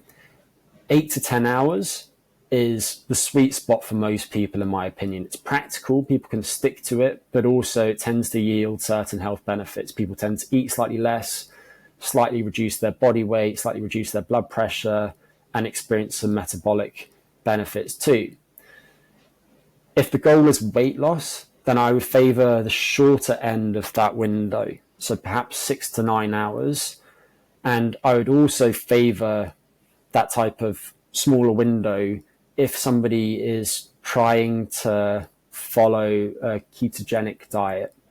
There's some interesting work showing, for example, that early time restricted eating can accelerate ketogenesis. So if somebody is struggling to push their blood ketones up beyond a certain level, I think time restricted eating can be helpful. If somebody was trying to gain weight, though, while maintaining their cardiometabolic health, I think an eating window of around 12 hours is probably about the sweet spot. If you're trying to adjust your eating window, you don't have to immediately jump to the new eating window. So if you're currently spreading out your calorie intake over 14 hours, let's say that you have your breakfast at 7 a.m. and you're still snacking on the sofa at 8:45 in the evening, you don't need to immediately jump to 6 hours. And instead, what you can do is you can make graded shifts of roughly 1 hour. So you might initially move to a 13-hour window, and then a 12-hour window, and then 11-hour, and so on. Outside of this window, I think it's fine to consume very low-calorie drinks. As an arbitrary threshold, I'd say no more than maybe 10 calories per item. It's worth mentioning that most of the clinical research on this type of time-restricted eating approach does permit drinks such as black coffee, black tea, and non-caloric sodas, so things like sugar-free lemonade during these times. And in general, if we look at the timing of this window within the waking day, earlier tends to be better. And I think most people should certainly finish consuming their final calories of the day at least 2 hours before bed. But for some people, in particular people with poor cardiometabolic health, so let's say somebody has pre-diabetes, diabetes, PCOS, something like that, using early time restricted eating, so maybe finishing 5 hours or more before they plan to fall asleep, might yield some additional benefits too. And the other thing that I'll mention here is to minimize snacks. So within this eating window, I would certainly recommend people consume mostly, if not exclusively, meals, and probably 2 to 4 meals, depending on the size of the window. So if you had a 12-hour window, you might have 4, but if you had a 6-hour window, you might only have 2. If we move beyond that, though, and if we just think about how you're distributing your intake of macronutrients, so protein, carbs, fats, alcohol is technically a macronutrient too, you want to front load your intake. So you want to have beer with breakfast. And I was going to say, like, you're British. So like I walk around the streets of London and I'm like, okay, we go to the pub at 10 a.m. Is that what our first meal of the day, or how do we want to distribute our macros? Well, it's always 6 o'clock somewhere, right? Yeah. But, well, 6 o'clock, Greg, you're on the later side of life. Happy hour starts at 2. I actually had some wine breakfast this morning. That's why I'm feeling so chirpy. Yeah. I didn't. That would be entirely unprofessional.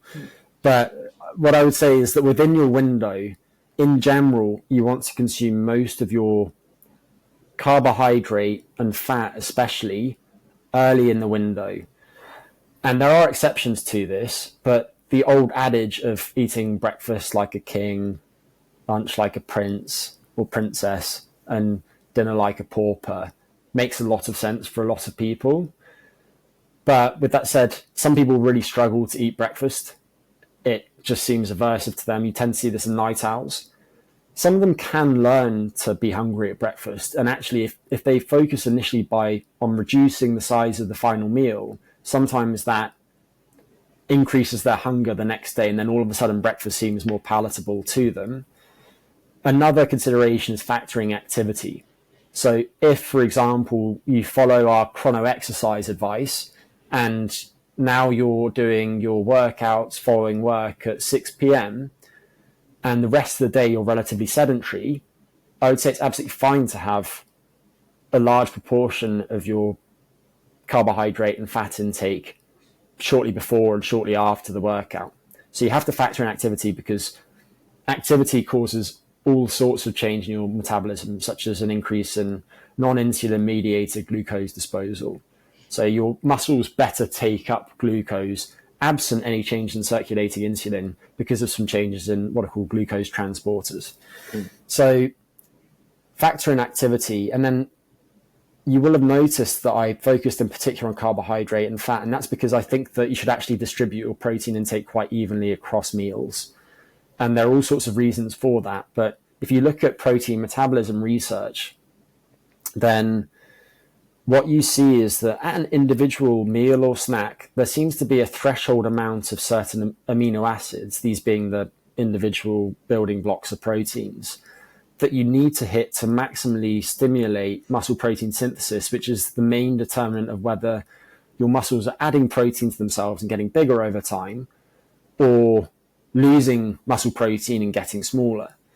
And in particular, the amino acid leucine seems to be important in that process. There's probably a threshold of something like 3 grams of leucine that you need at each meal to trigger that protein synthetic response.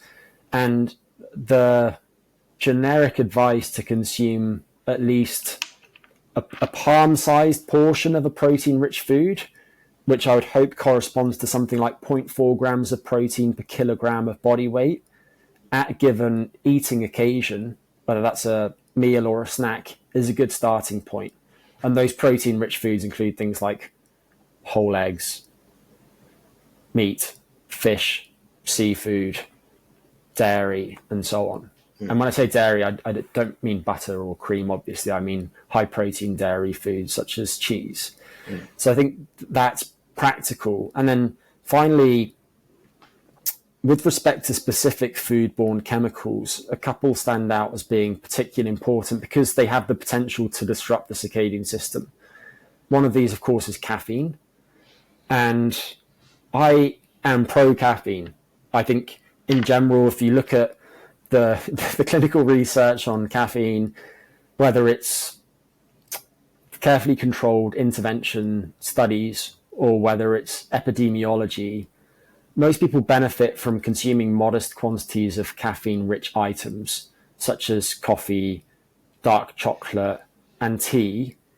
However, caffeine itself does quite strongly affect the circadian and sleep systems.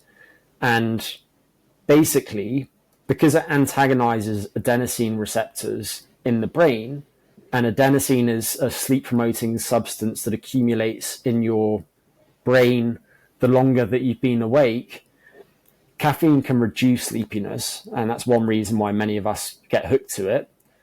But also, consumed late in the biological day, it can actually independently shift your body's clock slightly later. And there was some nice work by Ken Wright's group showing this several years ago. The issue with caffeine is that people vary dramatically in how they respond to it. If you look across people, the half-life, which is the amount of time that it takes for your blood levels of the substance to come down to 50% of their peak, is about 5.5 to 6 hours. But for some people, the half-life is over 24 hours. You see that, for example, in people with certain liver conditions. And we know something about what explains that variation between people. Sometimes it's liver pathology. Sometimes it's genetic variation in the genes that encode the CYP enzymes. Sometimes it's to do with the enzymes. Sometimes it's to do with the genes that encode some of those adenosine receptors too. But in general, as a starting point, I think consuming no caffeine after about 9 hours before your planned bedtime is a good way to go. So if you're planning to go to bed at 10 p.m., then finishing your caffeine intake by 1 p.m. And then after that, exclusively consuming decaffeinated products. And then in terms of the dose, I think limiting your daily intake, certainly to no more than 4 milligrams of caffeine per kilogram of body weight, but probably ideally to no more than 3 milligrams of caffeine per kilogram of body weight per day, is a good starting point. And that might seem opaque. So just to give an example, if you were 80 kilos, 3 milligrams per kilo would be 240 milligrams of caffeine. And if you look at instant coffee, and I'm not an instant coffee guy, but if you look at instant coffee, then... If you're in Albania, you have to be an instant coffee person. I know. I was in Montenegro recently, and I was desperately searching for specialty coffee, but constantly evaded me. But if you look at instant coffee, an average instant coffee, 8 ounces, contains 50 to 60 milligrams of caffeine. So that would be 4 instant coffees a day to keep you at that 3 milligram threshold. The amount in a cup of green tea is similar, slightly lower than that. But if you look at coffee, then there is large variation between types of coffee. So, for example, Robusta coffees, Robusta is the genetic species of coffee, contain more caffeine than Arabica coffees, which are the types of coffees that you'll find in higher quality specialty coffees. And then the brewing method really matters too. So if you go into a typical coffee shop and you get an 8 ounce filter coffee or an 8 ounce Americano, let's say, it will probably contain something like 150 milligrams of caffeine. So roughly 3 times what you would find in an instant coffee. AeroPress at the same size is probably quite similar. I didn't even prompt you with that one. That's like my go-to, AeroPress. Okay. Yeah, me too.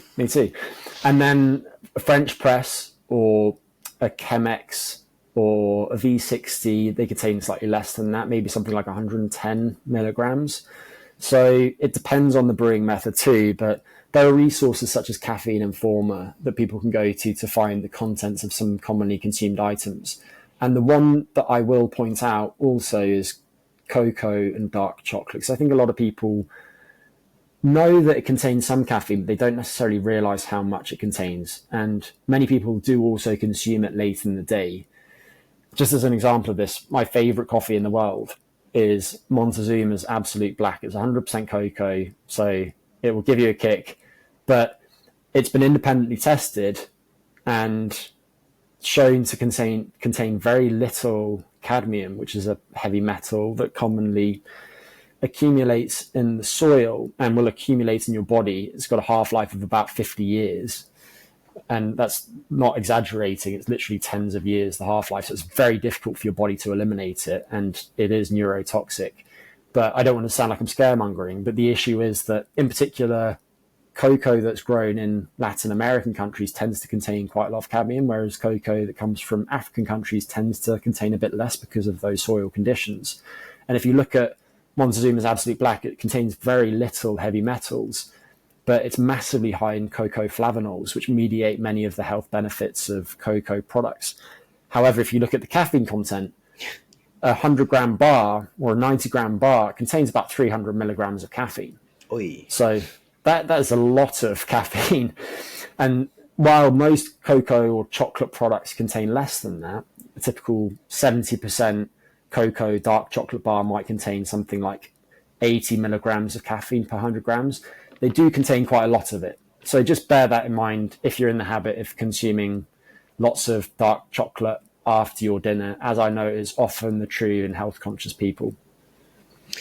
All right, Dr. Potter, I'm taking a look at time here, and you've been very generous with yours, but I want to transition now into a final couple of questions here. Let's start with, in your experience, what are some simple behavior changes that people can make? And I know you've listed a ton in this episode, right? That they can do to improve their sleep.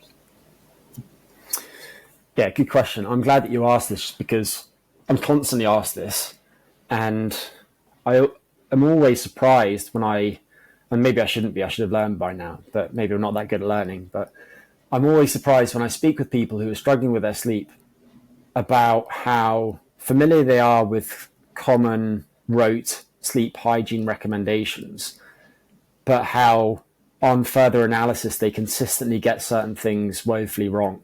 And when they address those, doing so dramatically improves their sleep.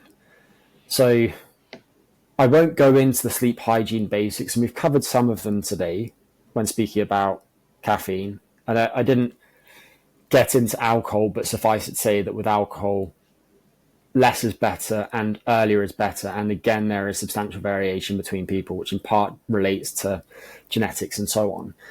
But beyond those and other ones like sleep in a cool, dark environment, the ideal ambient temperature for most people is probably between about 16 and 22 degrees Celsius.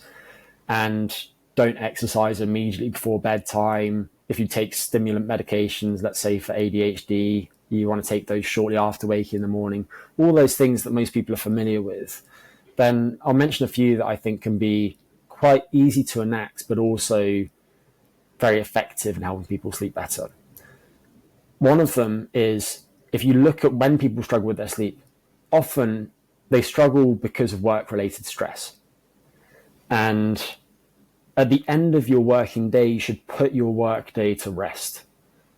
And you could do that in a few ways. So one of them is to review anything that you need to do the next day and make a to-do list. And this has been studied in the context of a model of acute insomnia and shown to help people fall asleep faster. But just making a to-do list and specifying times of day at which you're going to do individual things you need to get done can help offload those thoughts from your mind so that they're not pinballing around your mind when you lie down in bed and you finally have a moment to yourself at the end of the day. Another activity you can do at this time is to schedule worry time. And what I mean by that is that lots of us have many different concerns. Maybe that you're concerned about your work. Maybe you've just lost your job. Maybe you're worried about a family member who is currently sick.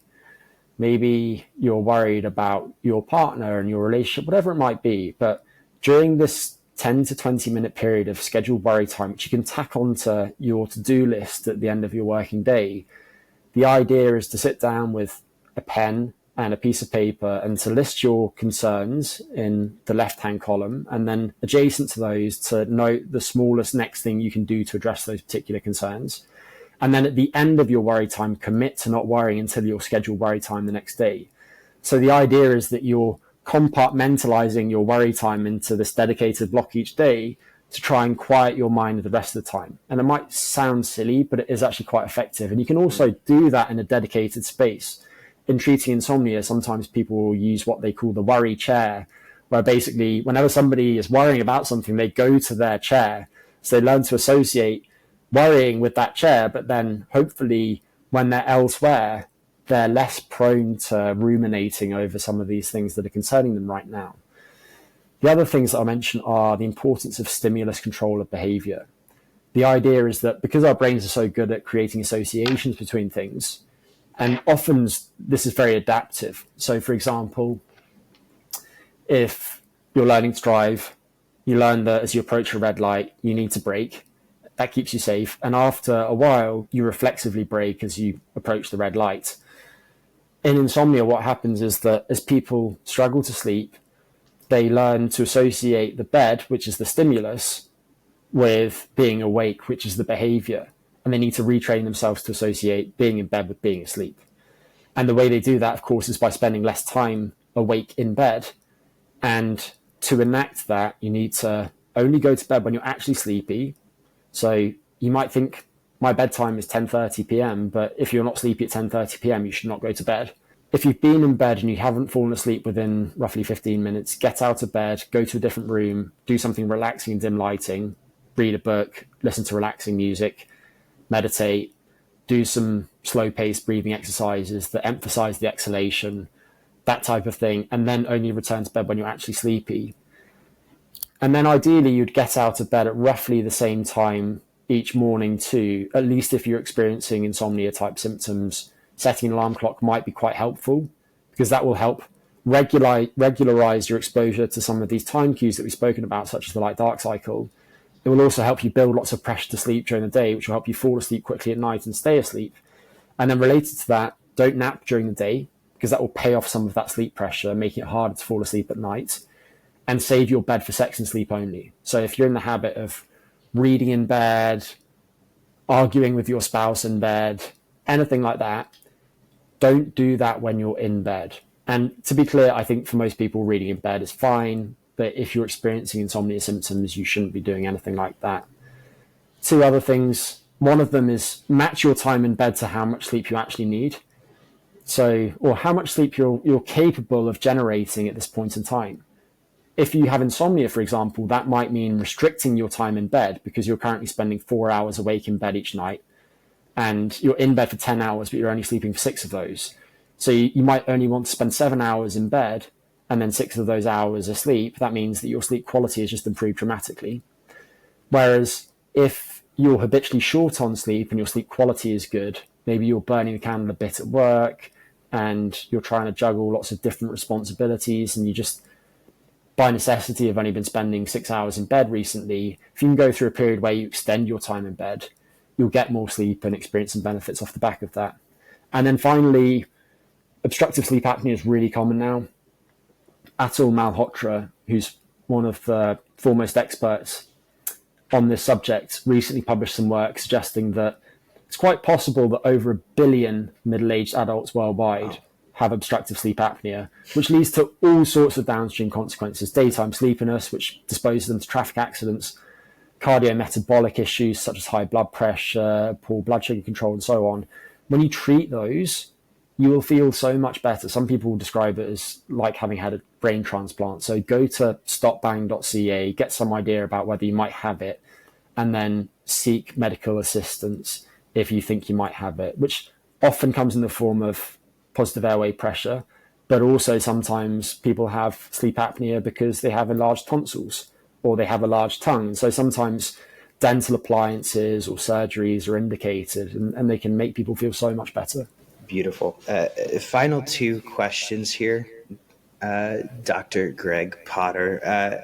I'm going to save the supplement question for a different topic, for a different episode, because I think supplementation and sleep is, I know you have particular views on it, and it's such a huge topic that we can almost spend an entire episode unpacking that in the future.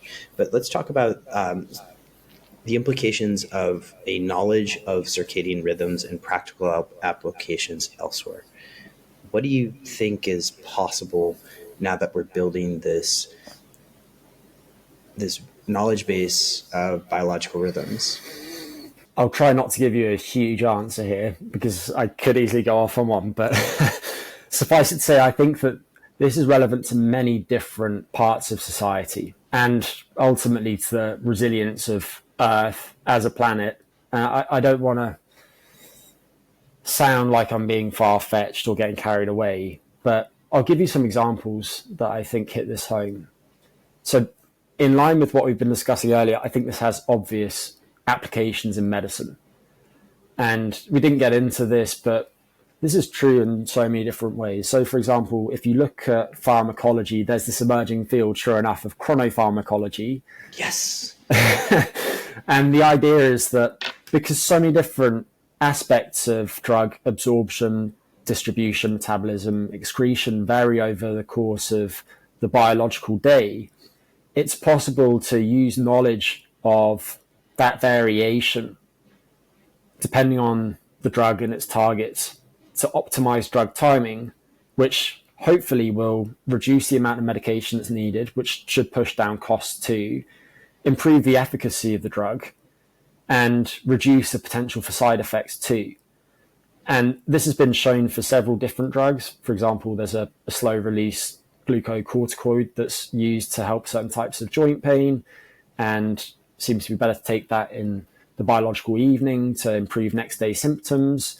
It's been demonstrated very nicely in the case of certain cancer drugs like oxaliplatin.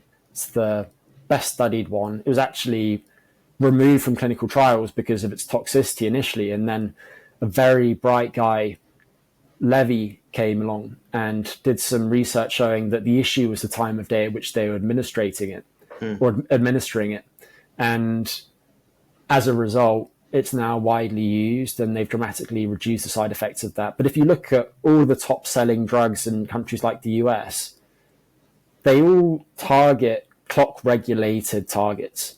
And there was a really nice paper published by a guy named Zhang 2014 for people who are more interested in that particular subject. And John Hoganesh has done some really nice work on it.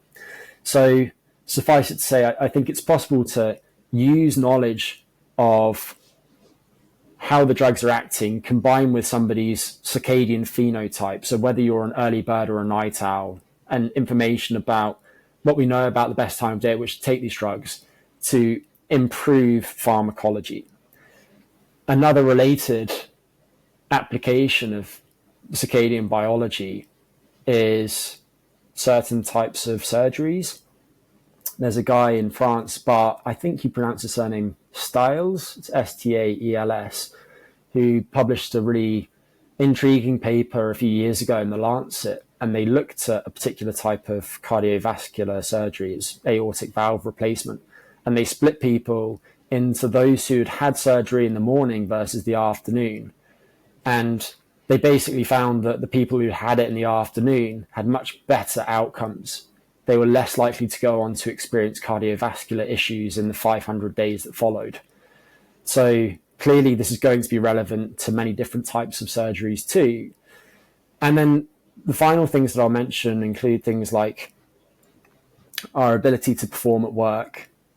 And I might come back to that later, but the last one that I'll mention here is the resilience of the ecosystem in general. Artificial light at night is now so pervasive, and it disrupts us in many ways. It also enables things that help keep society running, like shift work. So I don't want to sound like I don't see the upsides of it, because they're definitely there.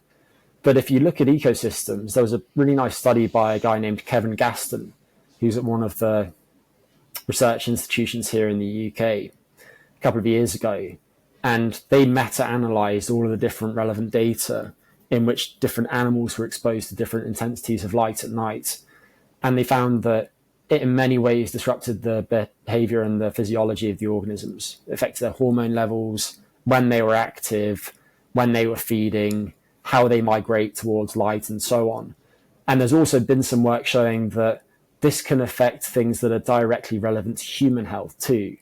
So, for example, there's some really interesting work looking at Swiss meadows, showing that light at night reduces how much the insects pollinate plants at night. And as a result, those plants produce substantially less fruit. So if we think about this in terms of food security, it's definitely going to affect the human food supply too. So even if we were just being selfish, I think that that has some real repercussions. So two things here. One, I love the fact that you touched on the fact that we're not the only species on this planet, and that the choices that we make and some of these technological advancements that we have, and particularly you look at them from a lens of, biological rhythms, do have a almost negative feedback loop on us. And so I love the fact that we're having that conversation here on this podcast. And the second thing is slightly funnier, but the emerging field of chronopharmacogenetics, and potentially I'm imagining a chrono Ozempic in the future. Maybe something we're going to talk about. Yeah, it's funny. I was literally speaking to somebody about that yesterday, and it's one of these instances where something comes along that changes the landscape. We've seen this recently in multiple domains. We see it with large language models and how they're changing how people work. And we see this with obesity medications and how they're changing the medical landscape. And I find it in many ways encouraging. And the results of the studies of these medications are so impressive. And you speak about Ozempic there, which is sometimes called Wegovy. Semaglutide is the name of the drug. And that is second generation GLP-1 agonist after liraglutide, but actually the most recent generation drugs that are being developed, so things like tirzepatide, they're more potent still. They can produce weight loss of about 20% or higher over the course of a year on average. And so while historically we haven't had effective obesity medications, now we really do. But what's frustrating at the same time is that right now they're not in the hands of people who need them the most. And instead, lots of people are acquiring them privately to lose a bit of weight, to get in shape for the beach, to go from 17% body fat to 12% body fat, when there are people with quite severe obesity, with BMIs over 35 or so, who don't have access to those drugs. Because they're fucking expensive, right? Yeah, but I'll get off my high horse now, but suffice it to say that researchers who are studying things like chronobiology will need to start to study these in the context of chronobiology too. So how, for example, might we best combine drugs such as semaglutide with different chronotherapeutic interventions, such as time-restricted eating? Is there a best time of day at which to take these drugs to reduce their gastrointestinal side effects? The list goes on. This is a topic that you and I will probably cover offline, but remind me to tell you an interesting personal experiment, and this unfortunately hits at one of the negative aspects that you mentioned. But a personal experiment involving semaglutide, weight loss, obviously with adjoining muscle loss, and sleep apnea. But that's a combination that we'll talk about offline. All right, final question for Dr. Greg Potter, PhD. I love saying that because I basically said doctor twice. And so if you were to give people one piece of advice to live smarter, not harder, what would it be? I was thinking about this, and I'm going to put it in the context of our discussion today and fill one hole that is currently unfilled. And if the focus is working smarter, not harder, I want to tie this into workplace performance.